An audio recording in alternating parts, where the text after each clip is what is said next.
सबसे बड़ी खबर है। सोचिए, सरकार ने सर्वदलीय बैठक में अपनी चूक मान ली है।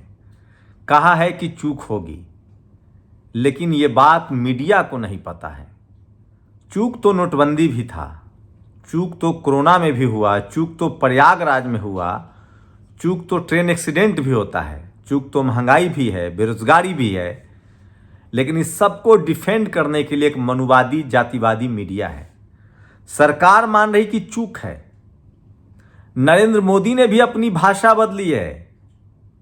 बिहार के चुनावी रैली ही मैं तो कहूँगा, पहले सरकारी योजनाओं का अनाउंसमेंट शिलान्यास होता था, अब तो चुनाव रैली, चुनाव प्रचार की तरह होता है। लेकिन जो मनुवादी जातिवादी मीडिया है, वो सोचिए किस तरह से इस देश के मुसलमानों को घेर रही है। कोरोना हुआ तो मुसलमान जिम्मेदार थे। मुसलमान थूक कर खाना खिलाते हैं, मुसलमानों ने कोरोना फैलाया। कश्मीर में आतंकी हमला हुआ तो उसके लिए भारत के मुसलमान जिम्मेदार हैं। ये सब कुछ कौन तय करता है? इस देश का जातिवादी और मनुवादी मीडिया। लेकिन चलिए, भक्तों के आंख पर से भी पर्दा उठ रहा है। लोग सरेआम कह रहे हैं कि जिसने पुलवामा कराया है उसी ने पहलगाम कराया है। सोचिए, लोग जागरूक तो हो रहे हैं, सोशल मीडिया ने लोगों को सजग तो कर दिया है।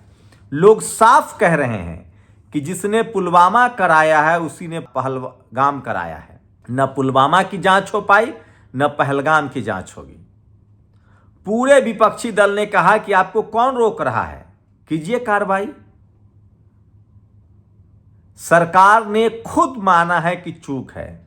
2000 से ज्यादा पर्यटक थे, लेकिन जम्मू कश्मीर का एक कांस्टेबल भी नहीं था। न सीआरपीएफ के जवान थे, न सेना की मुस्तैदी थी। तो ये तो मैनेजमेंट की जिम्मेदारी है। इसमें कश्मीर का मुसलमान क्या करे? क्या वो इस देश का गृह मंत्री है? आपको बता दे, 370 हटने के बाद वहां का पुलिस तंत्र पर कब्जा केंद्र सरकार का है। जैसे दिल्ली जो है वो यूनियन टेरेटरी है, वहां मुख्यमंत्री हैं, लेकिन लॉ एंड ऑर्डर गृह मंत्री के हिस्से में है। इसी तरह के व्यवस्था जो है वो जम्मू कश्मीर में है। मुख्यमंत्री हैं, लेकिन बैठक जब होती है सुरक्षा को लेकर, लॉ एंड ऑर्डर को लेकर, तो उपराज्यपाल होते हैं, लेफ्टिनेंट गवर्नर होते हैं जो बीजेपी के हैं, सिन्हा साहब। वहाँ के डीजीपी होते हैं, एसपी होते हैं, सीआरपीएफ के हेड होते हैं, सेना के बड़े अधिकारी होते हैं और गृह मंत्री होते हैं। तो जिम्मेदारी भी तो गृह मंत्री को लेनी होगी। सोचिए, गुजरात की एक महिला ने, किसी ऐसे वैसे राज्य की नहीं, गुजरात की एक महिला ने जिसने अपने को खोया, वो बीजेपी सांसद के सामने साफ कहा कि आपके पास तो इतना सुरक्षा है, क्या टैक्स पेयर को सुरक्षा नहीं देंगे?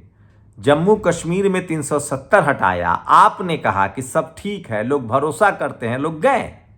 नतीजा आपके सामने है। इसलिए लोग कहते हैं कि जिसने पुलवामा कराया उसी ने पहलगाम कराया है। पुलवामा की जांच नहीं हुई। कुछ लोग सोचिए, इसी तरह से 2019 में पुलवामा हुआ था, उसके बाद बिहार का चुनाव था, अब पहलगाम हुआ है, उसके बाद बिहार का चुनाव आने वाला है। किसी ने सच कहा है कि सीमा पर तनाव है, पता करो देश में चुनाव है। क्या ये मेथड फिर से ट्राई किया जा रहा है? लेकिन मैं फिर कह रहा हूं, सरकार कुछ बड़े फैसले करे। वो जो वाटर ट्रीटी तोड़ने की बात की जा रही है, ऐसा कई बार पहले भी हो चुका है। अब एक दूसरे पीड़ित की बात सुनिए। नरवाल साहब जो इंडियन नेवी के अधिकारी थे, उनकी बहन ने आरोप लगाया है कि 1.5 घंटा तक नरवाल साहब जिंदगी और मौत से जूझ रहे थे, लेकिन तब तक कोई नहीं आया। आप सोचिए, यह सुरक्षा में चूक नहीं है। यह सच है कि आतंकवादी जो हैं उन्होंने धर्म पूछा, हिंदू कहकर हमला किया, लेकिन यह नफरत का बीज बोया किसने है? और आतंकवादी क्या चाहते हैं? क्या आतंकवादी की भाषा भारत की मीडिया बोल रही है? रोज इस देश में हिंदू मुस्लिम का नफरत फैलाया जा रहा है। अब टीवी सोशल मीडिया पर है, यूट्यूब पर है, दुनिया का हर देश देखता है। क्या पाकिस्तानी आतंकियों को नहीं पता चल गया है कि भारत में 20 करोड़ मुसलमान हैं, इनको भड़काया जाए। और इनको भड़काने का तरीका क्या है, इनको फंसाने का तरीका क्या है? मीडिया जो भाषा बोल रही है वही भाषा आतंकी बोल रहे हैं। तो सोचिए, इसमें आपको नहीं लगती है प्लानिंग कि जो भाषा भारत की मीडिया मुसलमानों के खिलाफ बोल रही है, भारत की मीडिया चाहती है कि मुसलमानों को प्रोपगेट किया जाए, बदनाम किया जाए और हिंदुओं को उसके खिलाफ खड़ा किया जाए। इस जो आतंकी हमले में ट्रेंड देखने को मिला है वो क्या है? साफ है कि आतंकी चाहता है कि हिंदू मुसलमान हो, और जैसे ये हमला हुआ उसके बाद अपने ही नागरिकों को खड़ा कटघरे में खड़ा किसने शुरू कर दिया? अब बताइए, आज एक महिला पत्रकार मनु मीडिया की जम्मू कश्मीर के एक शख्स से पूछ रही हैं कि जम्मू कश्मीर के धरती, उस शख्स ने कहा कि जम्मू कश्मीर की धरती पर हमला हुआ, इसलिए आप मुझे पूरे जम्मू के लोगों को दोषी ठहराएंगे? वो शख्स कह रहा है, सोचिए, उसको तो कहना चाहिए था कि गृह मंत्री कौन है, सुरक्षा की जिम्मेदारी कौन है, लेफ्टिनेंट गवर्नर कौन है, आप अपने मर्जी के अफसर रख रहे हैं, हमें बना दीजिए गृह मंत्री, हम लेंगे उसकी जिम्मेदारी। कहीं भी आतंकी हमला होगा तो उस राज्य के नागरिक कैसे उसमें जिम्मेदार हो गए? आतंकी जम्मू कश्मीर का आप कोई शख्स आतंकी के साथ नहीं है। सारा जम्मू कश्मीर बंद हुआ, भारत का कोई मुसलमान आतंकी के पक्ष में नहीं है। लेकिन मनुवादी जातिवादी मीडिया जानबूझकर हिंदू मुस्लिम की खबर क्यों चला रही है? किस पार्टी को इससे फायदा होगा, ये बताइए। ये सबसे बड़ा सवाल है जो आपको समझना पड़ेगा। और इसलिए लोग कह रहे हैं जिसने पुलवामा कराया उसी ने पहलगाम कराया। अब जांच तो हो कि पुलवामा किसने कराया था। अब जांच तो हो कि जिसने पुलवामा कराया होगा वही पहलगाम ने कराया है। ये लोग सोशल मीडिया पर लिख रहे हैं। और सोचिए, सरकार चूक मान रही है, लेकिन मनुवादी मीडिया चूक नहीं मान रही है। वो सरकार से सवाल नहीं पूछ रही है। जैसे नोटबंदी पर सवाल नहीं पूछा गया, जैसे कोरोना पर सवाल नहीं पूछा गया, जैसे प्रयागराज हादसे पर सवाल नहीं पूछा गया, ट्रेन एक्सीडेंट पर सवाल नहीं पूछा जाता है, बेरोजगारी पर नहीं, स्वास्थ्य पर नहीं, नौकरी पर नहीं, 1,80,000 सेना की कटौती हो गई उस पर नहीं। यहां तक कि सोचिए, यहां तक कि 5 साल की ट्रेनिंग कर दी गई उस पर भी नहीं, नौकरी 5 साल की। किसी ने ठीक लिखा है सोशल मीडिया पर कि क्या तलवार से लड़ाई होगी, फरसा से लड़ाई होगी? जो अभी 1,80,000 जवानों की जो कमी है, तुरंत भर्ती होगी, तुरंत ट्रेनिंग होगी, तो क्या ये तलवार फरसा से लड़ाई होगी जो यहां जातिवादी लोग लहराते रहते हैं? आप सोचिए। मीडिया ने पूछा कि सेना के आधुनिकीकरण पर कितना खर्च हुआ, आपने सेना को ताकतवर कितना बनाया? आज के डेट में दुनिया में वही देश युद्ध लड़ सकता है जिसके पास रडार है, जो दूसरे के बमों को और जहाजों को रोक सके, मिसाइल को रोक सके। क्या आपके पास है? क्या आपने तकनीक पर काम किया? आपके यहां तो गोबर पोता जा रहा है, आपके यहां तो मूत्र पीने की ट्रेनिंग दी जा रही है। आप सोचिए देश को किस हालत में डाल दिया गया है। और इस सब कुछ के लिए जिम्मेदार, मैं फिर कह रहा हूं, सरकार से ज्यादा जिम्मेदार इस देश की जातिवादी और मनुवादी मीडिया है। पिछले 1 साल से या 370 हटने के बाद से लगातार जवान शहीद हुए हैं, लगातार शहादत हुई है, लगातार आम कश्मीरी मारे गए हैं, लेकिन उस पर बात ही नहीं हुई। जब कुत्ता भौंकना छोड़ दे, आपने एक कुत्ता पाला है, मैं भी पत्रकार हूं, मैं भी वॉच डॉग हूं, आपने कुत्ता पाला और वो कुत्ता आपके गेट पर बैठे और भौंकना छोड़ दे, तो कोई आपके घर में घुस जाएगा? या वो कुत्ता हड्डी के लालच में भौंके, या वो कुत्ता जाति धर्म देखकर ना भौंके?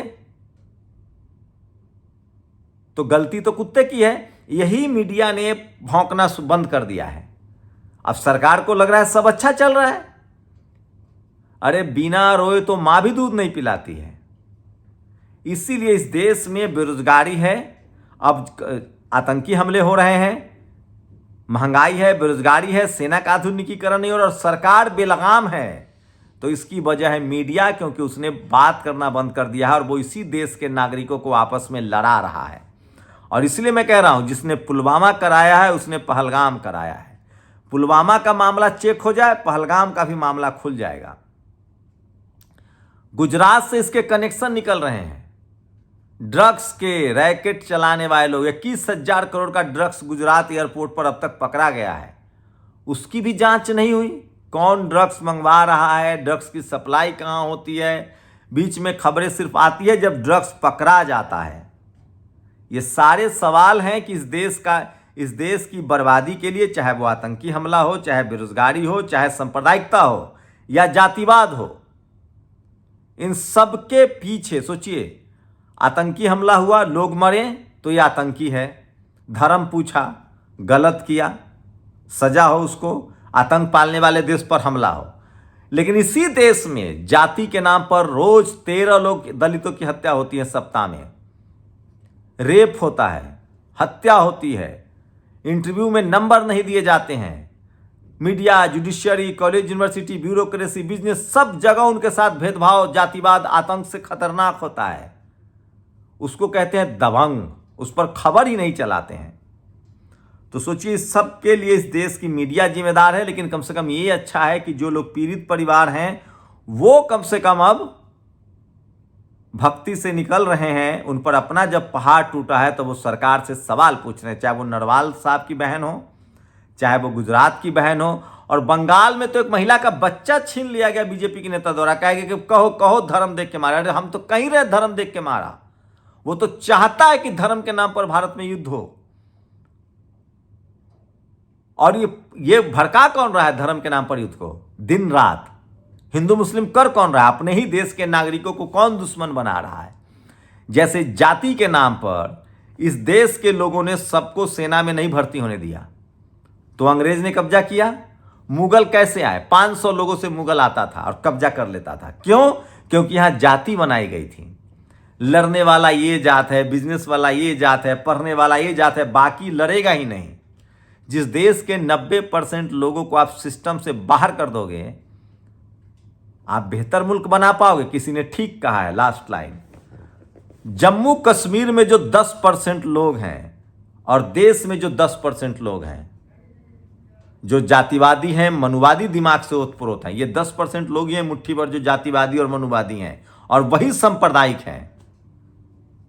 अगर आप, मैं फिर कह रहा हूं, अगर आप जातिवादी हैं, मनुवादी हैं, सांप्रदायिक हैं, तो आप इस देश के दुश्मन हैं। और आप ही की वजह से ये देश बुरे दौर से गुजर रहा है, लोकतंत्र खतरे में है। और सबसे बड़ा जातिवाद, मनुवाद और सांप्रदायिकता का अड्डा जुडिशियरी नहीं है, कॉलेज यूनिवर्सिटी भी नहीं है, उतना है, लेकिन सबसे बड़ा अड्डा मीडिया है, जो अभेद किला है जातिवाद का, मनुवाद का और सांप्रदायिकता का। और वो जब तक दुरुस्त नहीं होगा, इस देश की दुर्दशा नहीं होगी। सरकार तो मान भी रही है कि हमसे चूक हुई है, लेकिन ये मनुवादी, जातिवादी, सांप्रदायिक मीडिया वाले अभी भी हिंदू मुस्लिम के एजेंडा को आगे बढ़ा रहे हैं। ये सेना के मजबूतीकरण, आधुनिकीकरण, विज्ञान पर बात नहीं कर रहे हैं। इसलिए इस देश की बर्बादी के लिए कोई जिम्मेदार है तो वो जातिवादी और मनुवादी मीडिया।